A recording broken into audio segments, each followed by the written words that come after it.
Lepas tu kepada orang-orang PAS yang duk maki saya. Ni kawan-kawan saya dalam PAS. Kamu marah saya. Hanya kerana DC dan kamu marah benda ni kerana ada Datuk Seri Anwar Ibrahim. Saya nak beritahu pada kawan-kawan PAS.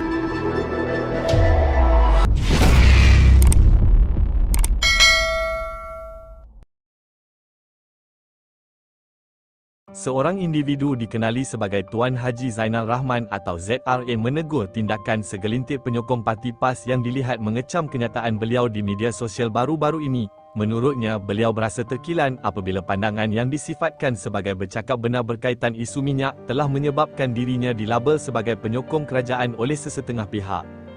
Beliau turut menjelaskan bahawa sepanjang penglibatannya sebelum ini beliau tidak pernah terikat dengan mana-mana parti politik. Namun begitu beliau mendakwa pemimpin PAS yang terlebih dahulu mencari dan menghubunginya untuk bertukar pandangan. Dalam masa sama beliau berkata ketika pihak lain cuba mendekatinya beliau memilih untuk tidak melayan dan hanya bersedia bertemu wakil PAS.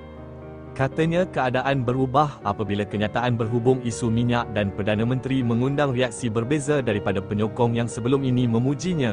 Beliau menyeru semua pihak agar menilai sesuatu pandangan secara matang serta tidak terburu-buru membuat kesimpulan demi keharmonian perbincangan awam pada masa akan datang.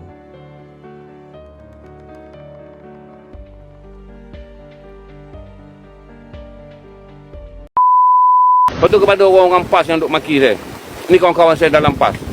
Kamu marah saya. Hanya kerana DC dan kamu marah benda ni kerana ada Datuk Seri Anwar Ibrahim. Saya nak beritahu pada kawan-kawan PAS saya. Bila saya balik, saya tolak semua permintaan orang nak jumpa saya kecuali pemimpin PAS. Orang PAS yang duk maki saya ni. Waktu saya balik daripada Sumut, saya tolak pertemuan dengan semua orang.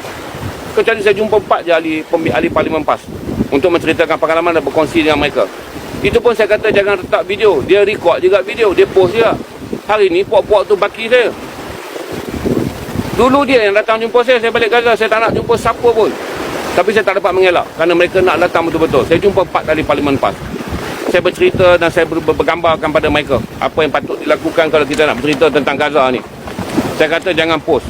Dia ambil video, dia post hari yang saya berguna untuk mereka, tak ada baki saya. Baik, bagi mereka menyokong parti-parti yang lain. Saya tak pernah interview orang PKR sepanjang saya buat podcasting. Yang saya interview Datuk Tan Sri Mahyudin Yassin. Yang saya interview Tan Sri Mahyudin Yassin ketika dia telah tidak menjadi Perdana Menteri. Jadi bila sekarang tuan-tuan dah nampak saya bercakap tentang minyak dan tuan-tuan nampak saya naik kapal, tuan-tuan maki saya seolah-olah saya ni orang kerajaan. Saya datang kerana Gaza dan ramai orang datang pada Gaza, pada kawan-kawan PAS kan, jaga. Kamu duk maki macam-macam dalam kapal ni, ramai orang-orang PAS yang menyertai kami. Tapi kami dah lama lupakan hal bendera politik. Kami duduk sebilik, bukan orang PAS biasa. Pemimpin-pemimpin negeri kamu pun datang kerana mereka faham ini adalah tugas agama. Kerana mereka faham ini adalah tugas manusia. Kamu yang duduk dekat luar janganlah duduk maki. Kerana salah satu daripada tulang belakang perjuangan ni daripada dulu adalah PAS. Bila bercakap tentang Gaza, tapi mereka tak pakai baju politik, mereka tak pakai nama pemimpin politik. Bila mereka datang bawa benda yang absah, iaitu mereka mencintai Gaza dan misi ni mereka faham, bukan misi politik. Saya datang lepas pun ada orang PKR, seorang budak PKR dengan saya. Ada juga budak muda. Isu pun. Kami duduk satu kapal, kami duduk satu keadaan yang susah bersama. Kerana kami sedar bahawa benda ini adalah benda yang bersangkutan dengan Gaza, tak bersangkutan dengan parti, tak bersangkutan dengan undi. Dia bukan tentang Perdana Menteri, dia bukan tentang Ketua Pembangkang. Jadi saya nak bagi tahu pada tuan-tuan, berhentilah maki. Benda ni tuan-tuan maki pun, saya bukan marah tau, saya tegur elok-elok. Saya tegur elok-elok. Supaya kalau saya tak tegur cara terbuka dengan mulut yang lantang macam ni, tuan-tuan tak faham. Tuan-tuan akan berpusing-pusing kata, saya orang tua yang tak ada risau apa satu pun. Saya tak ada risau apa satu pun. Berkata benar kepada bangsa saya adalah perkara yang paling teringin saya buat. Kerana dalam kalangan kita adalah berkata benar tentang bangsanya adalah perkara yang paling kita takut. Waktu awak nak tunggang saya, awak nak bawa saya ke majlis-majlis di negeri Kedah, kononnya saya ni anak Kedah, saya ni hero Sumut. Awak cari saya. Saya memanglah tak akan pergi kerana saya akan mengelak berada di mana-mana acara yang ada bendera politik.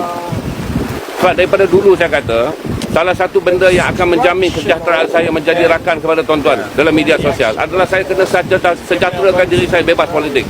Saya tak pergi. Dulu kamu cari saya, suruh pergi, saya kata tak boleh. Kamu datang pejabat saya. Bila kamu susah, bila kamu nak publicity, kamu nak tunjukkan bahawa kamu komit dengan Gaza, kamu datang cari saya. Hari ini bila kamu tak suka kerana ada Perdana Menteri kat sini, kamu suruh orang kamu maki saya. Siapa tak faham?